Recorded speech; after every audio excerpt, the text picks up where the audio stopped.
வட்டிக்கு மேல வட்டி கட்டிக்கிட்டே இருக்கங்க. இன்னும் கடனே தீர மாட்டேங்குது. அப்படின்னு சொல்லக்கூடிய ராசி என்ன தெரியுமா? நம்ம ராசிங்கிறத விட லக்னம் என்ன தெரியுமா? அப்படின்னு தான் கேட்கணும். ஏன்னா, அட்சய லக்னத்தில் சில லக்னங்களுக்கு கடன் கட்டாயம் இருந்தே தீர வேண்டும். ஒரு 4 லக்னங்களுக்கு இந்த மாதிரியான பிரச்சனைகளை சந்திக்கக்கூடிய அமைப்பு உண்டு. மேஷம், ரிஷபம், துலாம், விருச்சிகம். இந்த 4 லக்னங்களுக்குமே வட்டிக்கு மேல வட்டியா கட்டி வாழ்க்கையில ஓஞ்சு போகக்கூடிய ஒரு வாய்ப்புகளை கிடைக்கும். மேஷ லக்னம் யாருக்கெல்லாம் அட்சய லக்னமாக பயணிக்குதோ அவங்க கட்டாயம் இந்த வட்டிக்கு வட்டி அப்படிங்கறதுல மாட்டுவாங்க. அந்த லக்கணத்தில் இருக்கக்கூடிய செவ்வாய் இவங்களை தேடி வந்து கடன் உட்காரும். சில வாய்ப்புகளை கொடுத்து கடனாளியை ஆக்கிடுவாங்க. 8ல போய் செவ்வாய் இருக்குன்னு வச்சுக்கோங்க. ஜாதகர் என்ன பண்ணுவாரு?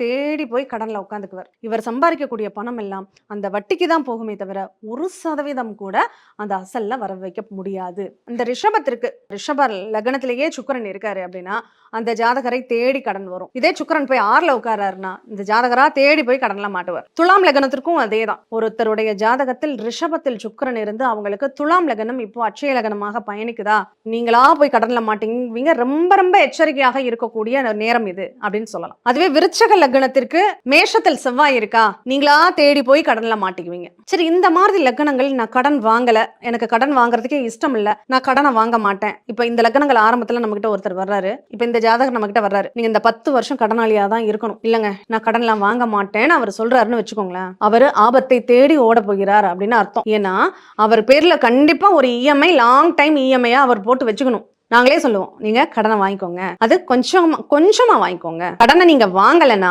நோயாக மாறி போயிடும்.